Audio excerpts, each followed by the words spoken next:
누가복음 11장 33절에서 36절입니다.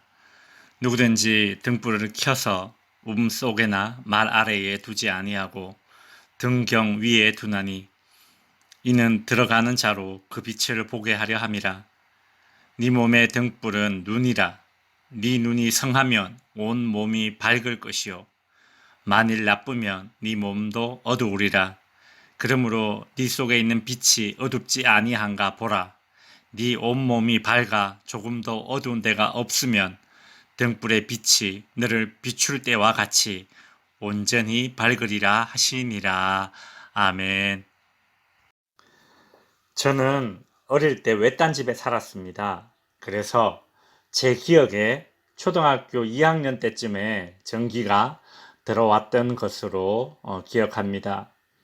전기가 들어오기 전에는 밤에 호롱불을 켰습니다. 호롱불을 켜서 바닥에 두지 않습니다. 화재의 위험성도 있지만 무엇보다 호롱불은 높은 곳에 두어야 방이 더 환해집니다. 예수님 당시에는 감람나무 열매에 기름을 짜서 등잔에 불을 밝혀 높은 곳에 두었습니다. 33절 말씀에 보시면 누구든지 등불을 켜서 속에나 말 아래에 두지 아니하고 등경 위에 두나니 이는 들어가는 자로 그 빛을 보게 하려 함이라. 등불을 켜서 속, 즉 지하 창고나 토굴 속에 두는 사람은 없습니다. 또한 등불을 켜서 말 아래에 담는 사람도 없습니다. 여기서 말이라는 것은 곡식을 담는 그런 큰 그릇을 가리킵니다. 등불은 켜서 땅 속에 넣지도 않고 등불은 켜서 그릇으로 덮어주지도 않습니다. 등불은 등경 위에 높은 곳에 두어서 방안을 환하게 비추게 하는 것입니다. 왜 예수님은 이런 비유를 하실까요? 등불을 켜서 속에나 말 아래에 두는 행동은 예수님이 전하시는 말씀과 예수님이 하시는 그런 기적을 보고서도 받아들이지 않고 또 다른 표적을 구하는 악한 세대들의 행동을 비유한 것입니다. 즉, 예수님과 예수님이 전하시는 말씀에 대한 태도를 비유로 말씀하시고 계신 것입니다. 등불을 땅 아래에 두거나 큰 그릇으로 덮어두면 그곳은 어두워질 것입니다. 예수님의 말씀과 사역을 거부한 악한 세대는 영적인 어둠에 헤매이게 될 것이라는 주님의 경고인 것입니다. 34절도 같은 맥락의 비유입니다. 네 몸의 등불은 눈이라. 네 눈이 성하면 온 몸이 밝을 것이요 만일 나쁘면 네 몸도 어두우리라. 예수님은 말씀을 받아들이는 태도를 눈의 상태로 지금 비유하면서 설명하고 계십니다.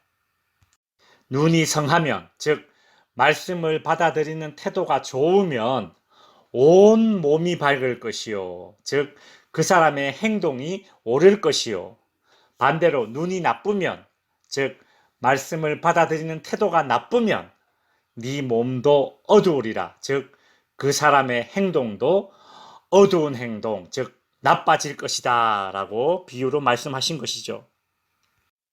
그러므로 35절 네 속에 있는 빛이 어둡지 아니한가 보라고 하십니다.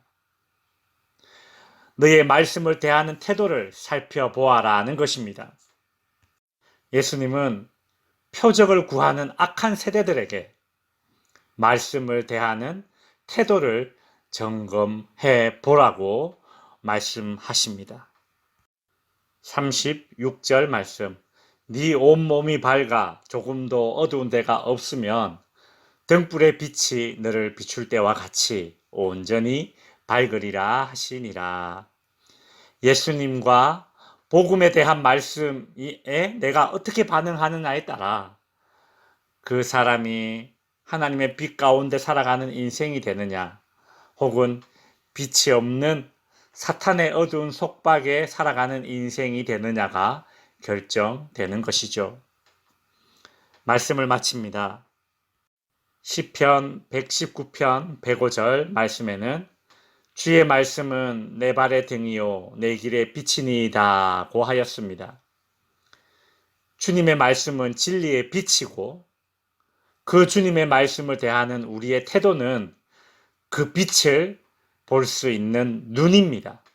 성도 여러분, 내가 어둠 속에 헤매느냐, 빛 가운데 있느냐는 말씀을 대하는 나의 태도에 달려 있습니다.